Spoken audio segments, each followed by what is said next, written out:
Olá, tudo bem com você? Eu espero que sim. Estou passando para dizer que estou com muitas saudades e não vejo a hora dessa pandemia passar, tudo voltar ao normal, nós podermos estar em comunhão, servindo a Deus, servindo aos irmãos juntos. E eu gostaria também de deixar uma palavra ao seu coração nesse dia de hoje, que Deus ministrou muito ao meu coração. Eu espero que possa edificar a sua vida. Bem, alguma vez você já se perguntou: quem sou eu? E qual é o propósito para minha vida? Eu já. E eu resolvi buscar essa resposta na palavra de Deus. É sobre isso que eu queria falar com você. Quem eu sou? Em Gênesis capítulo 1, versículo 27 e 28, diz assim: criou Deus, pois, o homem à sua imagem, a imagem de Deus o criou, homem e mulher os criou. E Deus os abençoou e lhes disse: sede fecundos, multiplicai-vos, enchei a terra, sujeitai-a, dominai-a sobre os peixes do mar, sobre as aves nos céus, sobre todo animal que rasteja pela terra. E no versículo 31, ele diz assim: viu Deus tudo quanto fizera, e eis que era muito bom.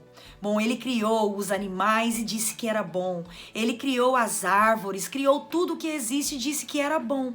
Mas quando ele criou o homem, a sua imagem, a sua semelhança, ele disse: isso é muito bom.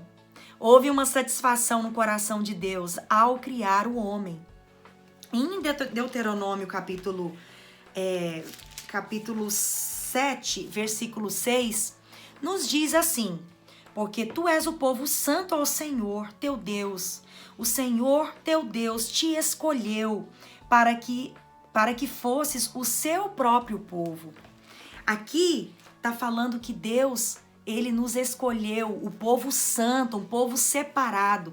Não fomos nós que escolhemos o Senhor, mas foi ele quem nos escolheu para sermos a sua propriedade exclusiva. Que honra! Efésios capítulo 2, versículo 10, diz assim: pois somos feitura dele, criados em Cristo para as boas obras, as quais Deus de antemão preparou para que andássemos nela. Uau, quem nós somos? Nós somos feitos à imagem de Deus, a imagem e semelhança de Deus. Nós somos o povo santo, o povo separado, escolhido como propriedade exclusiva de Deus. Nós somos a feitura de Deus, criados para as boas obras. E aí vem a pergunta: mas qual o propósito? Qual é o propósito de Deus ao me criar? Então, nós podemos pensar que nós somos feitos à imagem e semelhança de Deus e, claro, fomos criados para termos um relacionamento com Deus. Mas tem mais, olha só o que diz em Isaías, o propósito pelo qual Deus nos criou. Isaías capítulo 43, versículo 21, diz assim: ao povo que formei para mim, para celebrar o meu louvor. Tem algumas versões que falam que o povo que ele escolheu para si, para o louvor da sua glória. Foi para isso que Deus nos criou, para vivermos para o louvor da sua glória. E tem mais, sabia que antes de você nascer, Deus já te conhecia? Olha só o que Deus diz para Jeremias e que serve para nós hoje. Jeremias capítulo 1, versículo 4 e versículo 5, diz assim: antes que eu te formasse no ventre materno, eu te conheci. E antes que saísses da madre, te consagrei. E te constituí profeta às nações. Uau! Antes que você fosse formado no ventre da sua mãe, o Senhor já te conhecia. Que tremendo! Antes de você estar no ventre materno, ele já havia te consagrado. Meu Deus! E te constituído como profeta às nações. Eu aprendo aqui nesses textos, nós fomos criados para o louvor da glória do Senhor. Nós fomos criados antes que nós nascêssemos, Deus já nos conhecia, Deus já nos consagrou e nos constituiu profetas para as nações. Eu aprendo que todo homem foi criado com dons, com talentos, dotados de inteligência, dotados de conhecimento, de capacidade, para que nós possamos exercer para a glória de Deus. Enquanto nós estivermos aqui na terra, nós precisamos exercer esse chamado de Deus na nossa vida. Então, você e eu não somos um acidente. Nós não fomos criados por acaso. Nós fomos planejados. Nós somos o projeto santo de Deus. Nós somos escolhidos. E Deus tem um projeto lindo para realizar nessa terra através de você e através de mim. Isso é maravilhoso. E nós fomos também criados para o adorar, para sermos verdadeiros adoradores. Em João 4 diz isso, que o Pai está à procura de verdadeiros adoradores. Aqueles que são filhos são verdadeiros adoradores. Agora, falando de adoração, por que será que Deus exige a adoração de nós? Nós fomos criados à sua imagem e semelhança com o propósito de viver para a sua glória, para adorá-lo, certo? Por que Deus será que exige a nossa adoração e o nosso amor? Em Marcos capítulo 2, versículo 9 no versículo 29 e 30, o fariseu, o escriba chegou e perguntou para Jesus quais são os 2 grandes mandamentos. E olha o que Jesus responde para ele.